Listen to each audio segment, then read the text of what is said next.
I was sitting there in that ergonomic chair they'd promised to replace for 3 years.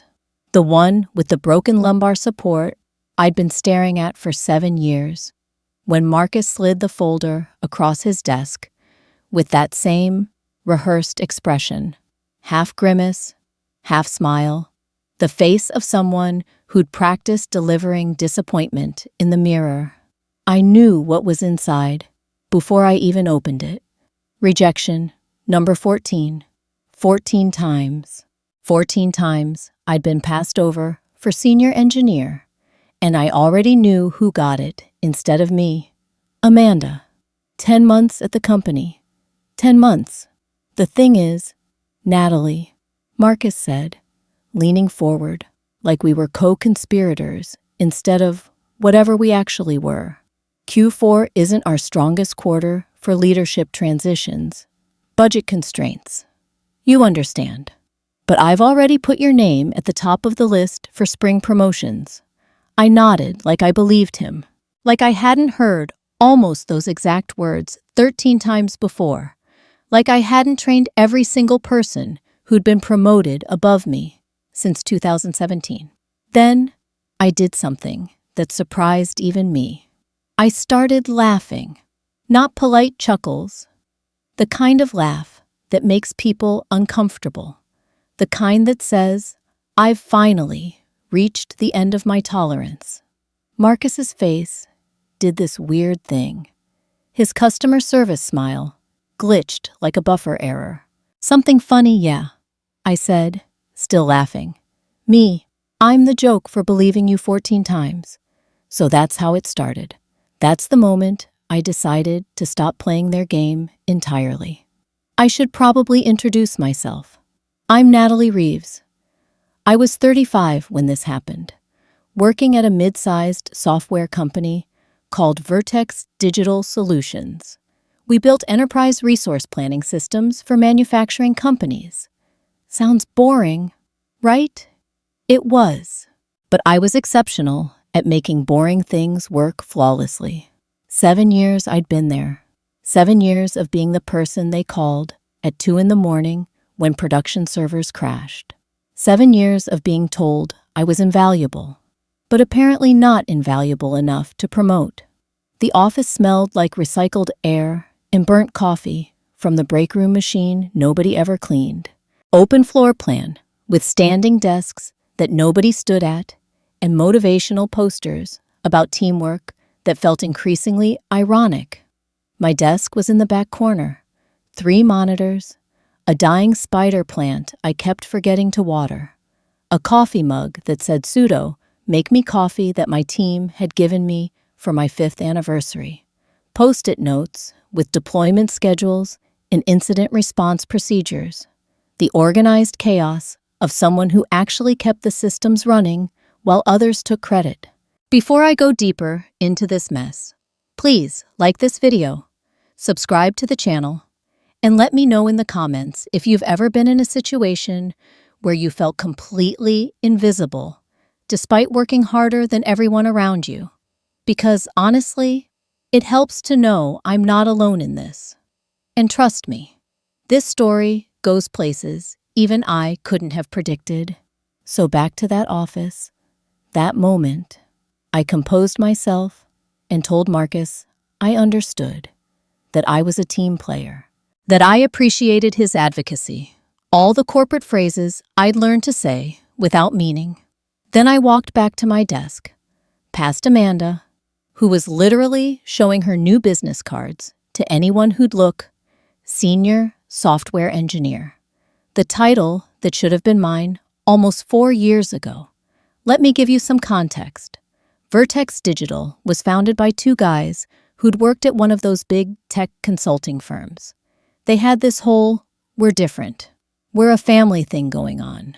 The kind of culture that sounds great in job postings and falls apart the moment you need something from management.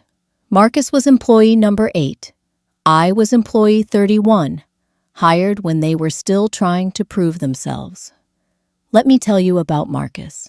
He arrived at Vertex with the confidence of someone who'd never failed at anything. Not because he was talented, because he'd never taken a risk big enough to fail at. His first month, he called a department meeting to introduce his management philosophy, spoke for 2 hours about agile transformation and cultural synergy, used the phrase paradigm shift 9 times. I counted because I had nothing else to do while he wasted our sprint planning time.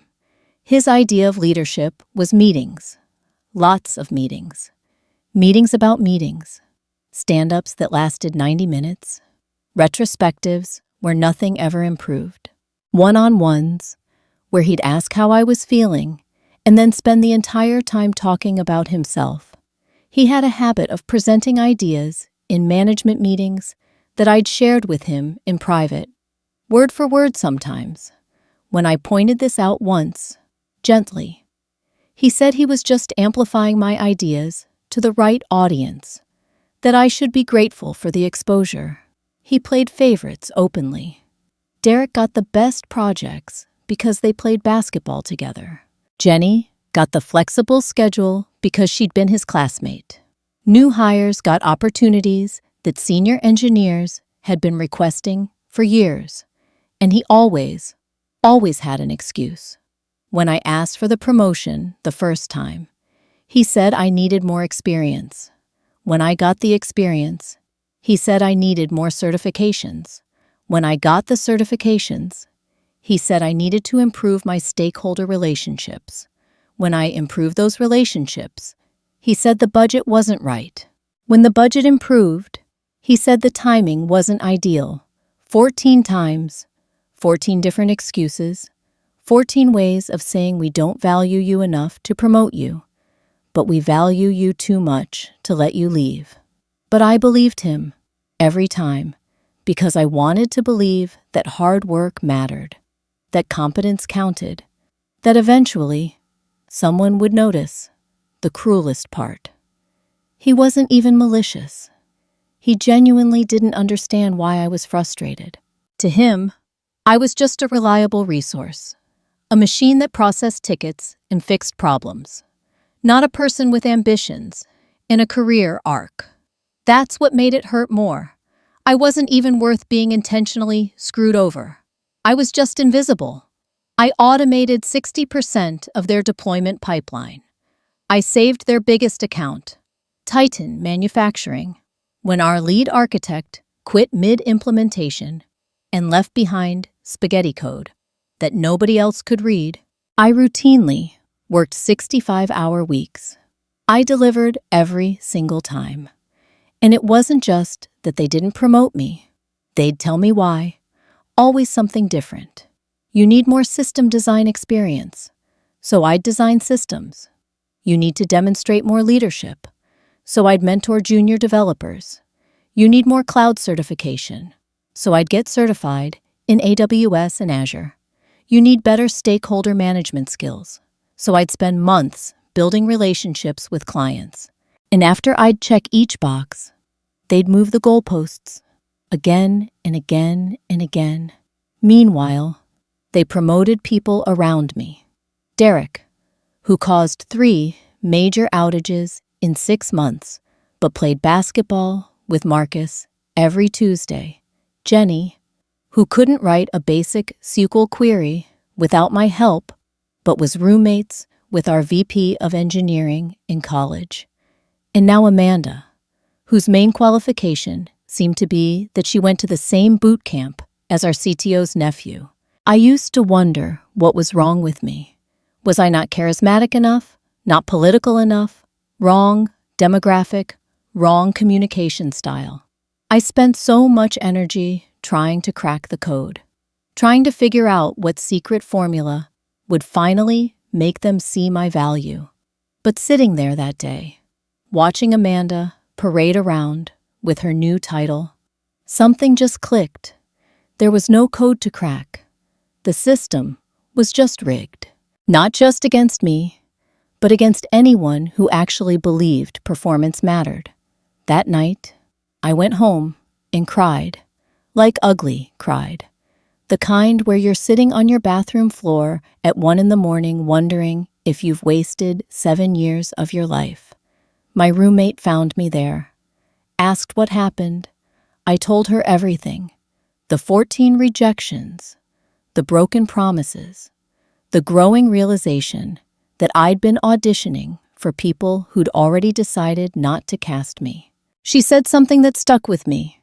"Natalie, you've spent 7 years building someone else's dream. Maybe it's time to build your own." I didn't sleep that night.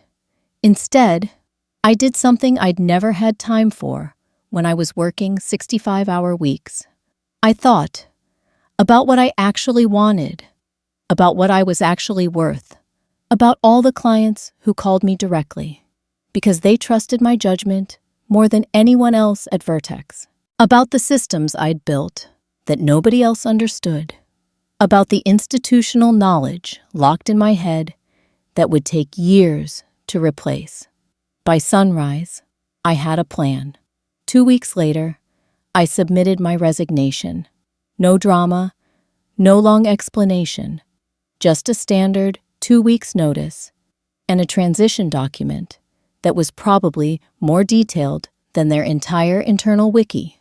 I wrote that document not for them, for myself, to prove that I was professional until the end, to prove that I could leave with dignity. Marcus called me into his office an hour after I sent the email. His face was pale. His hands were shaking slightly.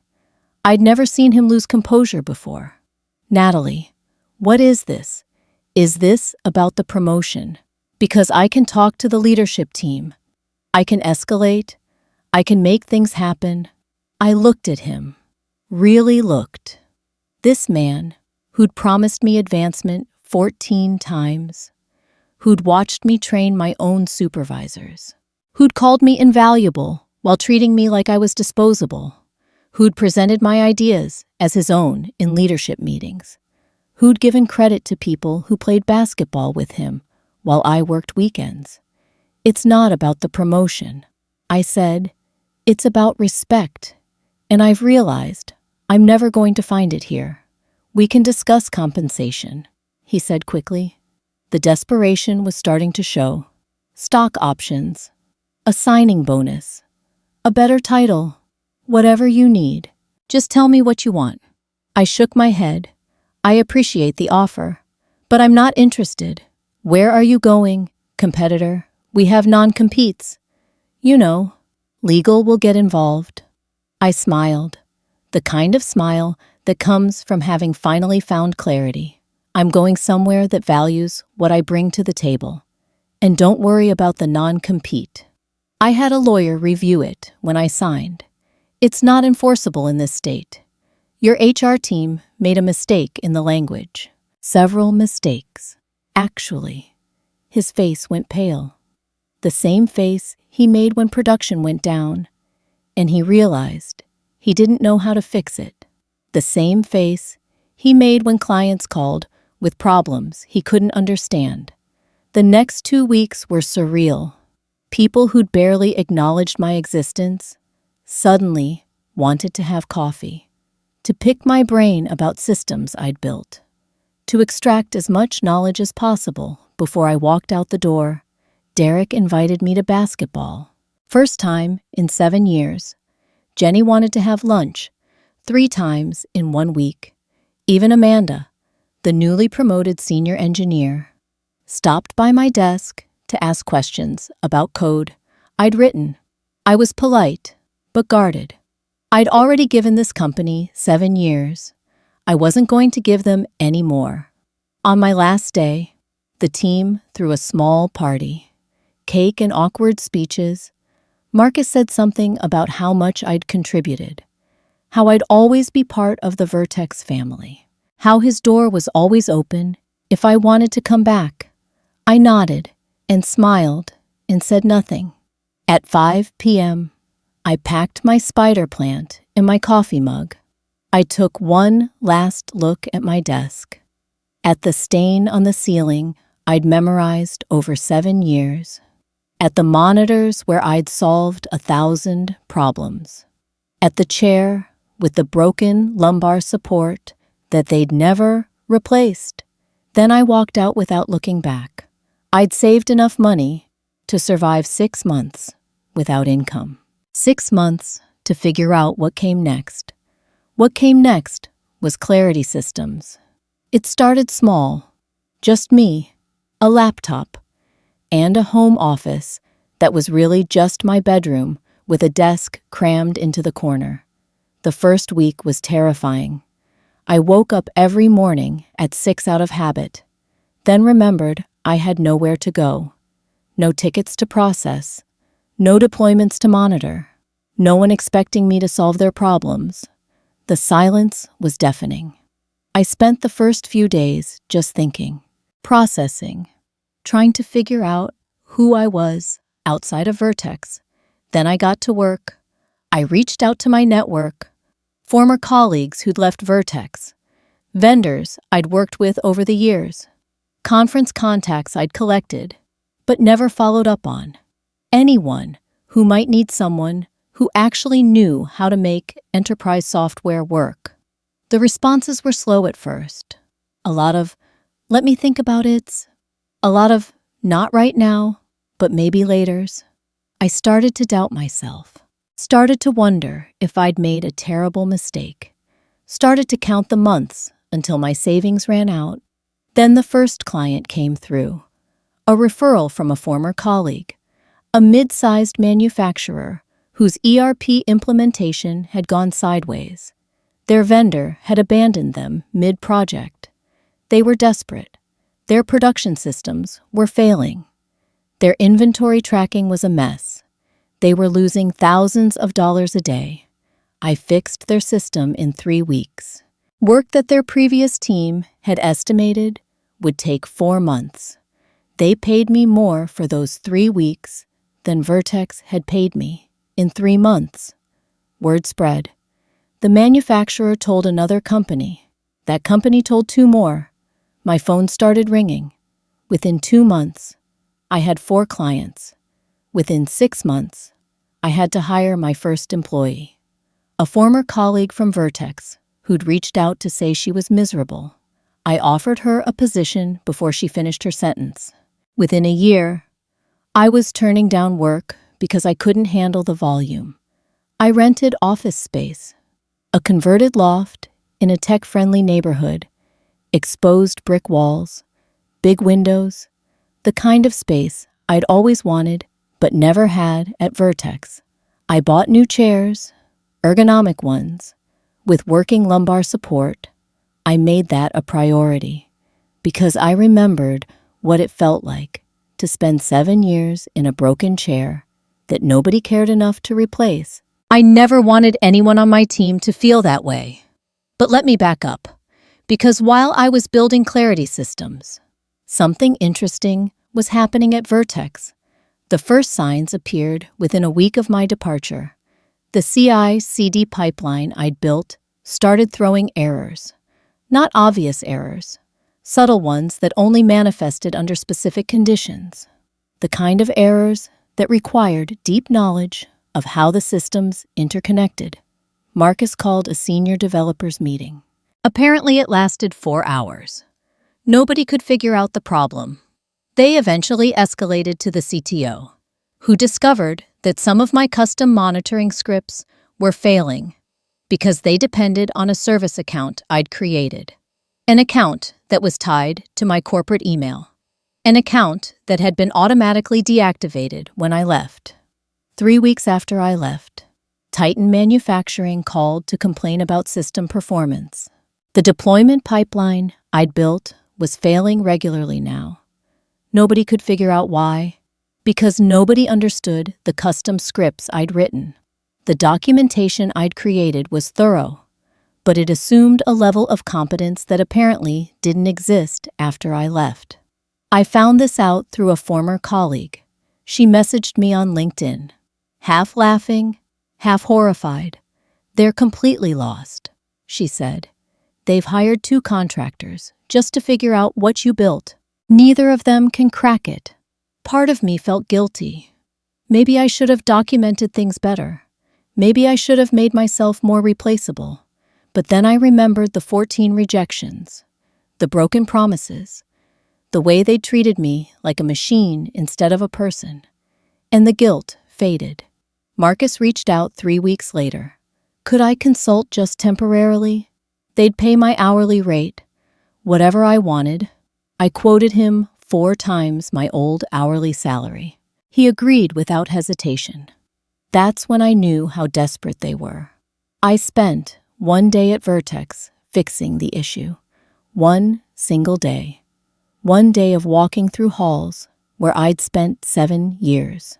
1 day of watching people who'd been promoted above me struggle with systems I'd built from scratch. 1 day of realizing how much institutional knowledge I'd taken with me. The office felt different, smaller somehow, more desperate. People avoided my eyes in the hallways, like they were ashamed, or jealous, or both. I fixed the main issue in 4 hours, wrote additional documentation in 2 more, collected my check and left. Never went back. But Titan Manufacturing was impressed. So impressed that when their contract with Vertex came up for renewal, they called me directly. We're not happy with Vertex. Their IT director said, we haven't been happy for a while, but you were the only reason we stayed. Now that you're gone, we're exploring other options. I didn't ask them to leave Vertex. That would have been unethical, but I did tell them I'd be happy to discuss their needs if they decided to make a change. They decided to make a change. Titan became my biggest client. $2 million in annual contract value. More than I'd made in my entire career at Vertex. And they weren't the only ones. Within 8 months of leaving, 6 of Vertex's clients had reached out to me. Not because I recruited them, because they remembered who'd actually solved their problems. Because they'd noticed the decline in quality after I left. Because trust follows competence, not logos. I didn't plan this. I didn't set out to take Vertex's clients.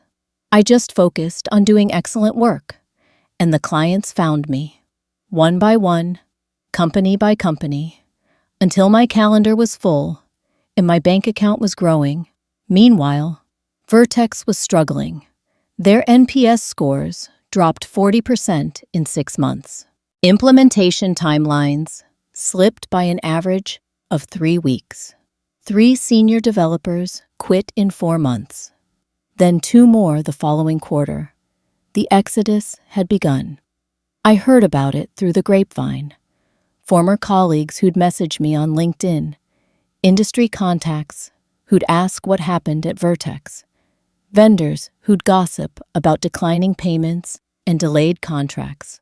The picture that emerged was bleak. Without me maintaining the deployment pipeline, releases became chaotic.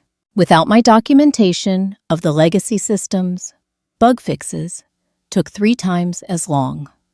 Without my relationships with key clients, renewals became difficult. Marcus, I heard, was in over his head. He'd never understood the technical side of what I did. He'd assumed someone else could just step in and do it. He was wrong. The CEO brought in consultants, McKinsey types who charged more per day than I'd made in a week. They produced a 100-page report recommending exactly what I'd been saying for years. Invest in your people. Promote based on merit. Stop treating your best performers like machines. The report was filed and ignored. Of course, I felt a small satisfaction. I'll admit, not pride, exactly. More like validation. Proof that I hadn't been crazy all those years. That my contributions had actually mattered. That the 14 rejections said more about them than about me. Then something unexpected happened. Amanda showed up at my door. Not my home door, my office door. I'd rented a small space by then. A converted loft in a tech-friendly neighborhood. She looked nervous, different from the confident woman who'd paraded those business cards around. Can we talk? She asked. About what? About my future, she said. Things at Vertex are bad, really bad. They're talking about layoffs. And honestly, even if I survive the cuts, I don't want to stay. I leaned back in my chair. This woman who'd gotten the promotion I deserved, standing in my office, asking for my help, I should have felt vindicated, triumphant. Instead, I just felt tired. Tired of carrying grudges. Tired of the whole corporate game. Why come to me, I asked. Because everyone who actually knew what they were doing learned it from you. Because the clients who left all said the same thing. Natalie was the only reason we stayed. Because you're building something real here. She paused. And because I owe you an apology. I didn't understand when I got promoted. I thought I'd earned it.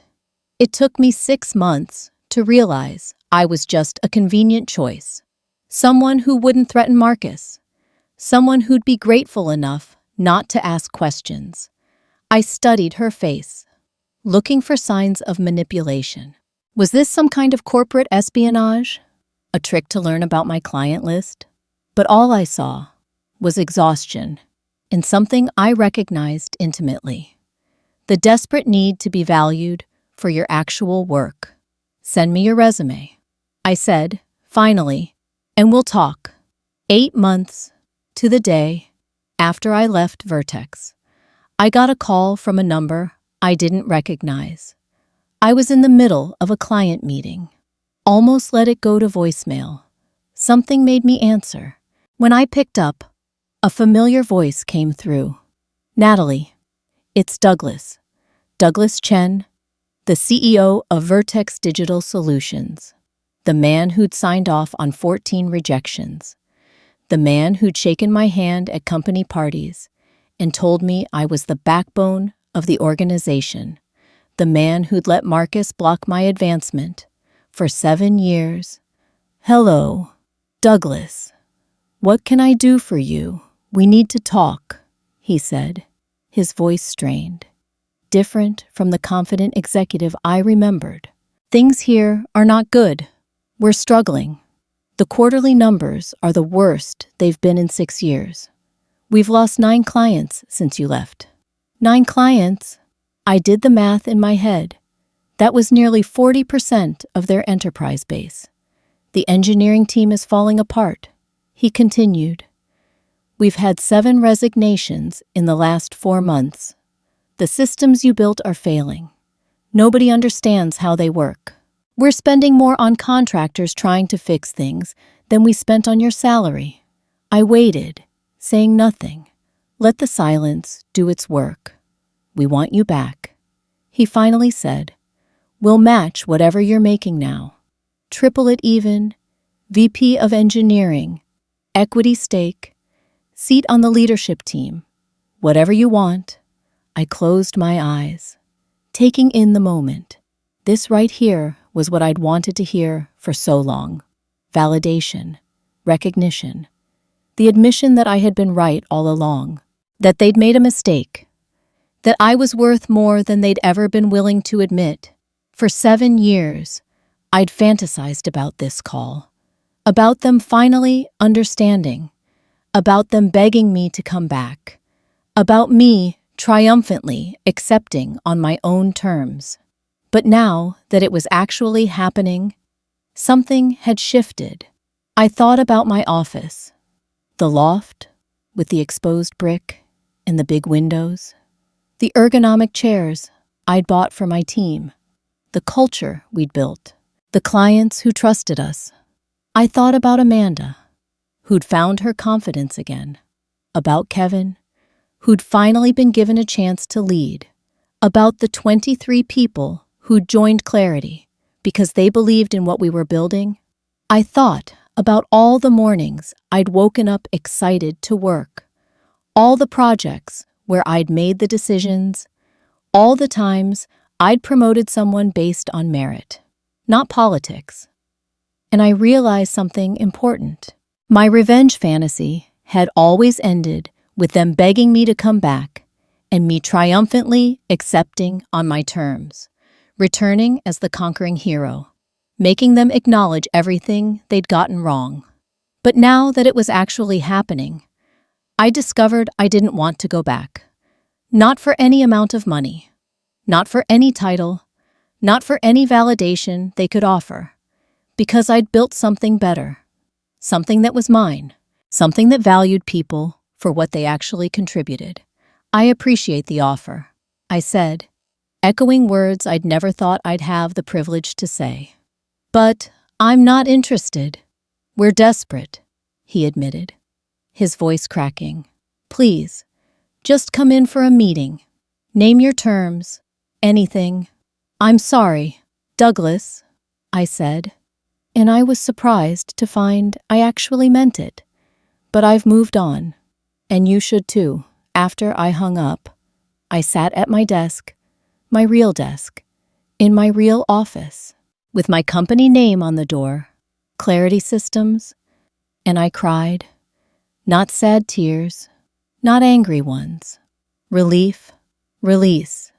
The final letting go of 7 years of feeling not quite good enough. Today, Clarity Systems has 23 employees. We've tripled our revenue each year for the past 2 years. We're selective about our clients, our projects, and most importantly, how we treat our people. Let me tell you about my team.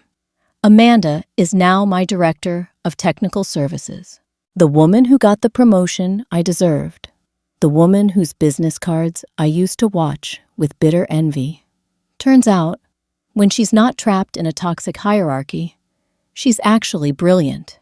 She just needed an environment that valued her actual skills instead of her political connections. She came to me nervous and apologetic. She left our first meeting with a job offer. Now she runs a team of 8.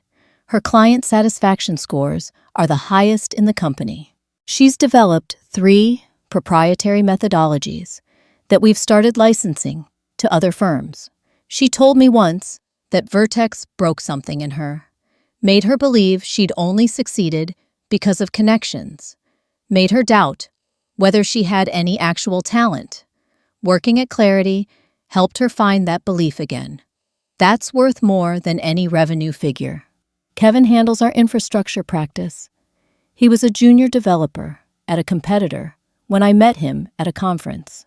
Quiet, overlooked. The kind of person who gets talked over in meetings. I recognized something in him. The same hunger I'd had. The same frustration of being undervalued. He's been with me for 18 months now.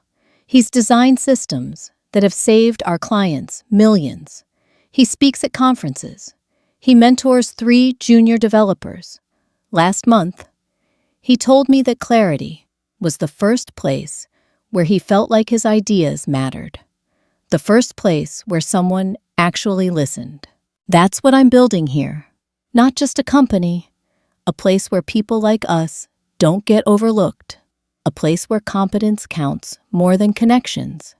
Derek, the basketball buddy who caused all those outages, he reached out for a job last year. I told him we weren't a good fit. Some patterns don't change. But Jenny, the one who couldn't write SQL, she showed up at my office 8 months ago. Not for a job, to apologize. She'd quit Vertex and was starting her own company. She wanted advice. I gave her 2 hours of my time, for free, because I remembered what it felt like to have nobody in your corner. Marcus was let go from Vertex last quarter. I heard about it through the grapevine. A former colleague messaged me late one night. Thought you'd want to know.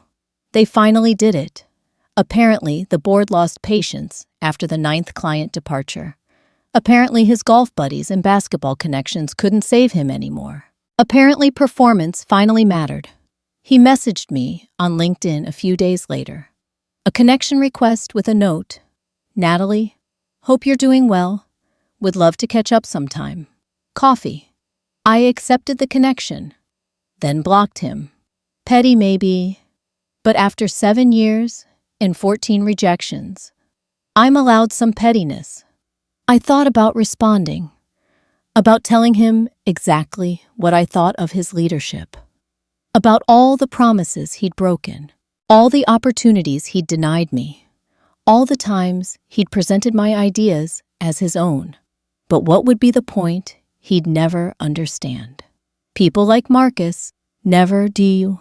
They go through life believing they're the hero of every story, believing their success is earned and their failures are someone else's fault, believing the people who do the actual work are just resources to be managed. I didn't need to explain anything to him. The results spoke for themselves. Vertex was struggling. Clarity was thriving. His career was over. Mine was just beginning. Sometimes the best revenge is letting someone become irrelevant while you become successful. Douglas called again 3 months ago, this time proposing a merger. Vertex would become a division of Clarity Systems. I'd essentially be buying my old company. I declined politely. Not because it wasn't tempting. It was. The irony would have been delicious.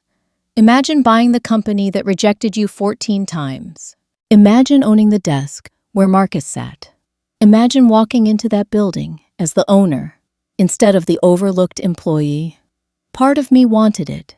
The petty part. The part that still remembered every broken promise. Every patronizing conversation. Every time I trained someone who got promoted above me. But a bigger part of me knew better. Vertex's problems weren't just about leadership.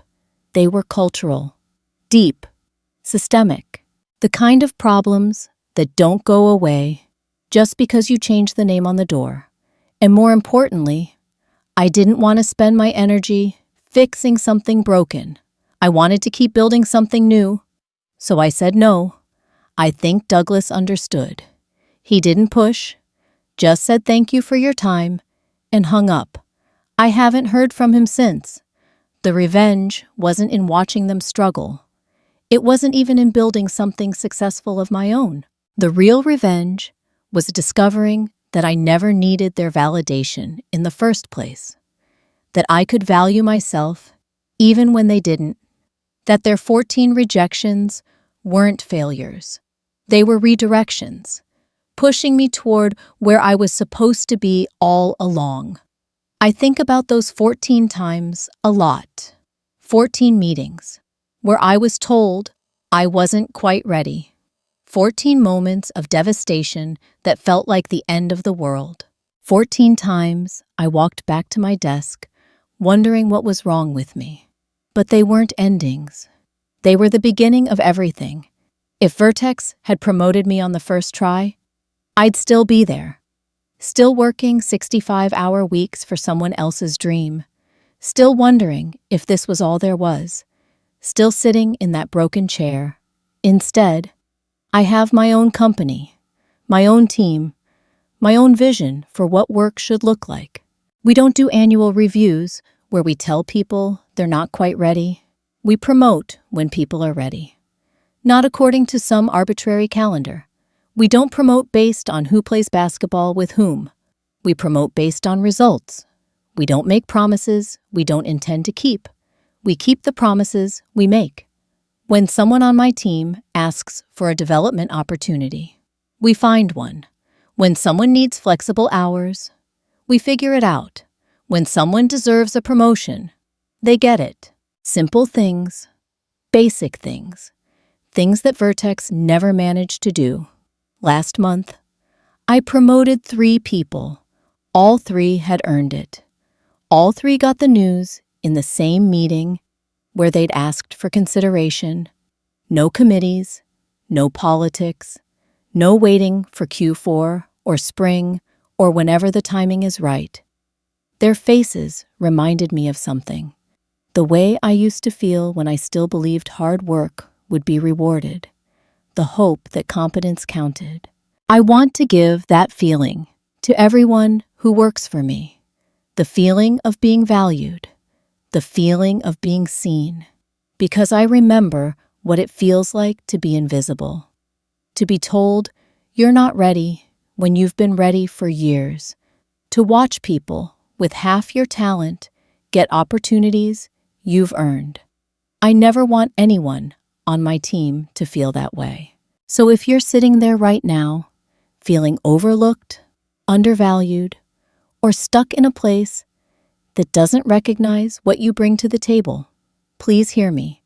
You don't have to set yourself on fire to keep other people warm. You don't have to keep auditioning for people who have already decided not to cast you. You don't have to wait for permission from people who will never give it. Sometimes the best revenge isn't about getting even. It's about getting free. And look, I know this story might seem too perfect, too neat, too much like a fairy tale, but I promise you it's real. I have the battle scars and the tax returns to prove it. The path wasn't straight. There were months when I didn't know if I'd make rent. There were clients who didn't pay on time. There were moments when I wondered if I'd made a terrible mistake. There was a month, about 4 months in, when I had 0 new leads. Nothing in the pipeline, nothing on the horizon. I sat in my bedroom office and calculated how many weeks I had left before I'd have to get a regular job again. I thought about calling Marcus, asking if the offer was still open, swallowing my pride and going back. I didn't. Instead, I sent 50 cold emails, reached out to every contact I had, attended every networking event I could find, worked every connection until something broke through. It did.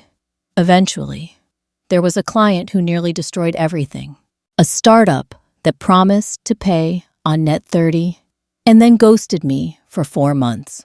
I spent thousands of dollars I didn't have on legal fees trying to collect.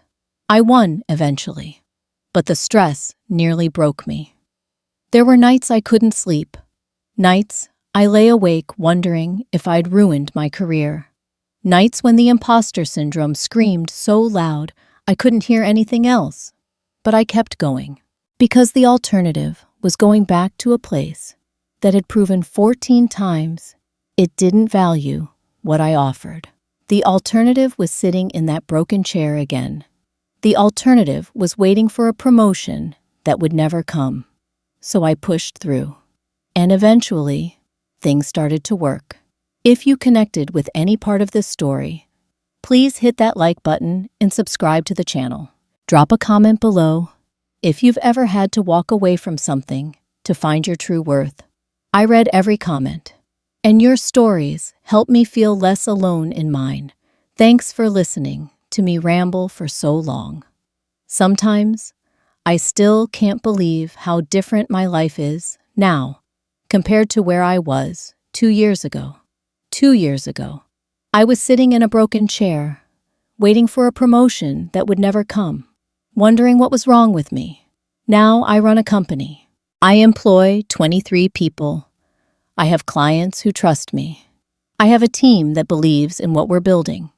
The chair in my office is new, ergonomic, with working lumbar support. I bought the most expensive one I could find, not because I needed to, because it reminds me every day of where I started, of what I left behind, of why I'll never go back. Some nights I still dream about Vertex, about Marcus sliding that folder across his desk, about the half grimace, half smile, about the words not quite ready yet. But I wake up in my own bed, in my own apartment, knowing that I don't have to prove myself to people who've already decided not to believe in me. Just remember, your value doesn't decrease based on someone's inability to see your worth. And sometimes, the most powerful thing you can do is walk away. The 14 rejections didn't define me. They redirected me to a place where I could finally become who I was supposed to be. See you in the next video.